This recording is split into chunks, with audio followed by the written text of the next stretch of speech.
Guys, आज Indian startup ecosystem world का third largest startup ecosystem है।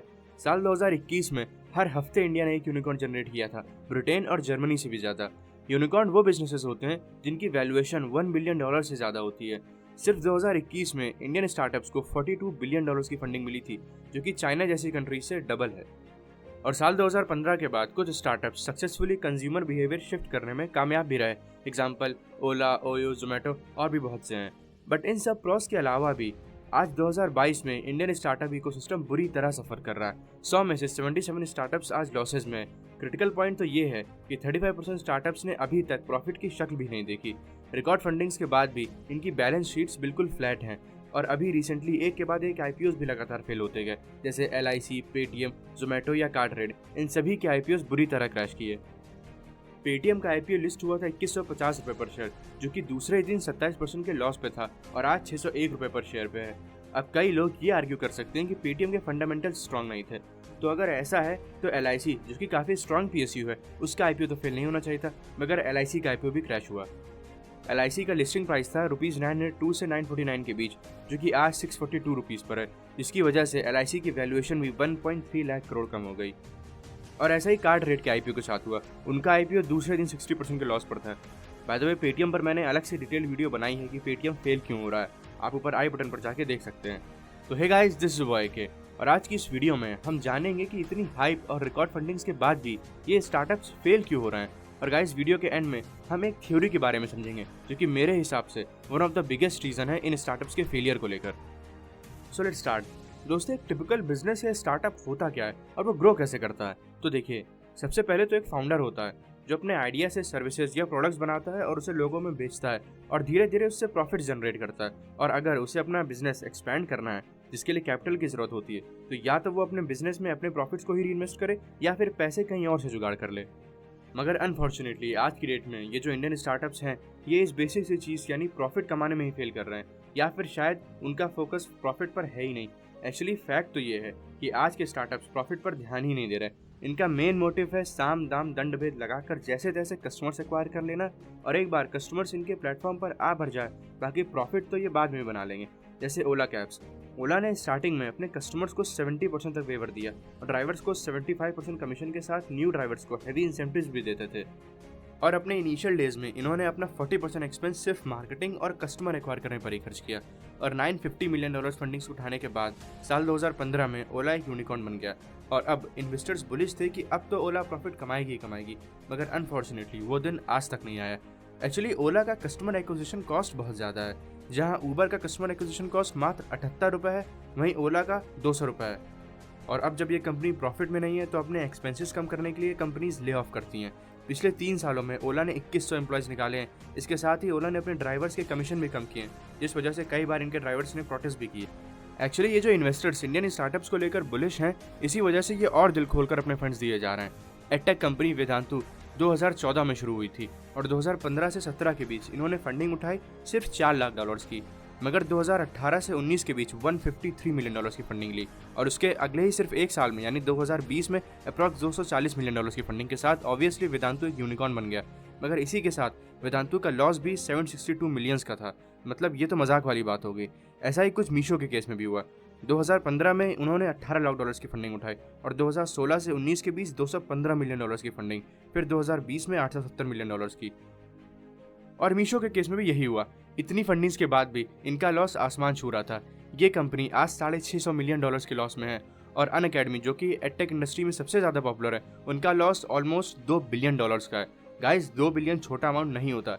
कई एक्सपर्ट्स का तो ये तक कहना है कि अनअकैडमी के लिए आने वाले 10 साल में भी ₹1 कमा पाना बहुत मुश्किल है। कमा पाने से मेरा मतलब नेट प्रॉफिट से है।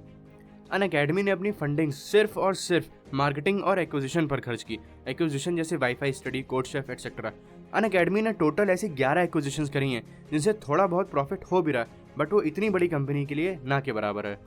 और अब जब ये तमाम स्टार्टअप्स प्रॉफिट नहीं दे पा रहे, तो ये अपने एक्सपेंसेस कट डाउन करने के लिए ले ऑफ्स कर रहे हैं। इसी साल 12,000 रिपोर्टेड फायरिंग्स हुई हैं और साल 2023 में एस्टिमेटेड 60,000 ले ऑफ्स हो सकते हैं। और जो फ्रेशर्स हायरिंग हो भी रही है, उनमें से 40% सेल्स या टारगेट ओरिएंटेड ज्वाइनिंग हो रही है। और अल्टीमेटली इसका इफेक्ट अब फंडिंग पर भी देखने को मिल रहा है। ओला, वेदांतु, बायजूस, मीशो, अनअकैडमी, इन सब पर अब इन्वेस्टर्स प्रेशर बना रहे हैं कि भाई हमने पैसा तो बहुत डाल दिया, मगर प्रॉफिट कहाँ है। और ये जो स्टार्टअप्स हैं इन्हें अभी और पैसे की ज़रूरत है, और पहले के केस में ये IPOs लाकर पैसा मार्केट से उठा सकते थे, मगर अब रिटेल इन्वेस्टर्स भी बहुत समझदार हो गए और वो समझदारी से इन्वेस्ट कर रहे हैं। वो वैल्यूएशन से ज़्यादा कंपनी के प्रॉफिट को देखकर इन्वेस्ट कर रहे हैं। और दोस्तों, ये जो कैओस क्रिएट हुआ है, ये जो कंपनीज आज लॉसेज में है, इसके जिम्मेदार ये स्टार्टअप्स और इन्वेस्टर्स खुद ही हैं।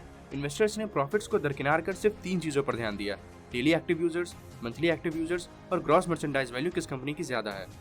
और इसी को फॉलो करते हुए कंपनीज ने हैवी डिस्काउंट्स देना शुरू किए, और ये स्टार्टअप्स अब आपस में डिस्काउंट पर कम्पीट करने लगे ताकि इनके पास ज़्यादा से ज़्यादा कस्टमर्स आ सकें। एग्जाम्पल स्विगी और जोमेटो। और इस वजह से ये जो इनके मंथली यूजर्स हैं ये बढ़े तो, बट एट लास्ट अब जब इन्होंने डिस्काउंट देना बंद कर दिया तो इनके कस्टमर्स भी कम हो गए। गाइस, अब वीडियो में आगे बढ़ते हैं और उस थ्योरी के बारे में बात करते हैं जिसका जिक्र मैंने वीडियो के स्टार्टिंग में किया था, और वो है द ग्रेटर फूल थ्योरी। दोस्तों, जैसे पेंटिंग्स में होता है, मतलब किसी पेंटिंग की कोई इंट्रिंसिक वैल्यू नहीं होती, मगर फिर भी उसे कोई खरीदता है और आगे महंगे दाम में किसी दूसरे को बेच देता है, और वो किसी तीसरे को, और ऐसा ही आगे चलता रहता है। यूजुअली लोग ऐसा टैक्स बचाने के लिए करते हैं कि किसी ग्रेटर फूल को बेच देना, और ऐसा ही कुछ ब्लंडर इंडियन स्टार्टअप इकोसिस्टम में भी हो रहा है। 18 अगस्त 2018 को वॉलमार्ट ने फ्लिपकार्ट को 1.5 लाख करोड़ में खरीदा था, वो भी तब जब फ्लिपकार्ट के लॉसेस साल दर साल बढ़े जा रहे थे। साल 2017 में फ्लिपकार्ट को 245 करोड़ का नुकसान हुआ था, और अगले ही साल 2018 में उनका लॉस 8.5 गुना बढ़कर 2080 करोड़ का हो गया था। और मजे की बात तो ये है कि इस डील से फ्लिपकार्ट के इन्वेस्टर को जबरदस्त प्रॉफिट हुआ। अकेले सचिन बंसल ने उस डील से $1 बिलियन से ज्यादा कमाया। सॉफ्ट बैंक, जिसके फ्लिपकार्ट में 19.95% स्टेक्स थे, उन्होंने इस डील से 10,000 करोड़ का प्रॉफिट कमाया। और ऐसा ही कुछ व्हाइट हैट जूनियर के केस में हुआ, जिसे बायजूस ने खरीदा। व्हाइट हैट के इन्वेस्टर्स ने $300 मिलियन का प्रॉफिट कमाया।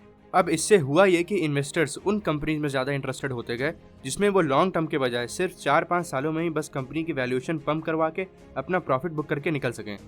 और स्टार्टअप्स ने भी प्रॉफिट्स के बजाय सिर्फ ज़्यादा कस्टमर एक्वायर करने पर ही ध्यान दिया, जिससे उन्हें और ज़्यादा फंडिंग मिल सके। और अब जब वो लॉसेज में है और उन्हें फंडिंग चाहिए, जो कि अब किसी VC से मिलना तो बहुत मुश्किल है, तो वो IPOs के सारे पब्लिक से पैसा उठाना चाह रहे हैं। बट पब्लिक भी समझदार हो गई है, उसे वैल्यूएशन से ज़्यादा कंपनी के फंडामेंटल से मतलब है। इसीलिए इन कंपनीज के IPOs भी लगातार फेल हो रहे हैं, जैसे कि हमने वीडियो की स्टार्टिंग में देखा। और इस साल ओयो ने अपने IPOs को 2-3 बार पोस्टपोन किया। और अब ये सिनेरियो VCs को भी क्लियर हो रहा है। इसी साल बहुत से VCs ने अपनी इन्वेस्टमेंट्स डाइल्यूट की हैं, जिसमें से 90% ने IPOs के थ्रू, और शायद इसी वजह से IPOs और भी क्रैश हुए। और दोस्तों, इंडियन स्टार्टअप्स में जो फंडिंग आती है उसमें से 80% US और UK से आती है, और उन्हें भी इस टाइम पैसा निकालने में ही भलाई नजर आ रही है। और इसके साथ ही US UK में इन्फ्लेशन की वजह से interest rates all time high पर हैं, जिस वजह से वो और अपना पैसा निकालना चाह रहे हैं। 2021 के फर्स्ट क्वार्टर में स्टार्टअप फंडिंग $8 बिलियन की थी, जो कि सेकंड क्वार्टर में गिरकर सिर्फ $3.6 बिलियन पर रह गई। दोस्तों, इस वजह से कई इन्वेस्टमेंट बैंक्स का भी बिलियंस ऑफ डॉलर्स का नुकसान हुआ है। टाइगर ग्लोबल, ये एक अमेरिकन इन्वेस्टमेंट फर्म है जो इंडियन स्टार्टअप्स में हेविली इन्वेस्ट करती है। इनका 2021 में $17 बिलियन का नुकसान हुआ है, और सॉफ्ट बैंक का भी फाइनेंशियल ईयर 2021-22 में $13 बिलियन का नुकसान हुआ है। तो क्रक्स ऑफ द वीडियो ये है कि नो डाउट इस time Indian startup ecosystem crisis में तो है, और रिपोर्ट्स के हिसाब से नेक्स्ट 5 ईयर्स में 90% स्टार्टअप्स बंद हो सकते हैं।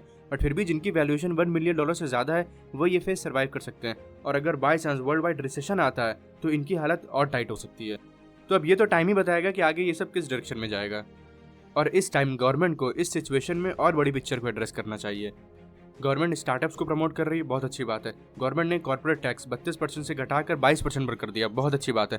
मगर इसी के साथ गवर्नमेंट को MSMEs पर भी फोकस करना चाहिए, क्योंकि बाय चांस अगर ये स्टार्टअप इकोसिस्टम फेल हुआ तो ये MSMEs ही हैं जो इंडिया को सर्वाइव करा सकते हैं। तो गाइज, आज के लिए बस इतना ही। वीडियो अच्छी लगी हो तो लाइक करें, वीडियो अच्छी ना लगी हो तो डिसलाइक करें, और आप आने वाले टाइम में जिस भी टॉपिक पर वीडियो चाहते हो वो हमें कमेंट बॉक्स में बता सकते हैं, हम उस पर वीडियो ज़रूर बनाएंगे। Thank you.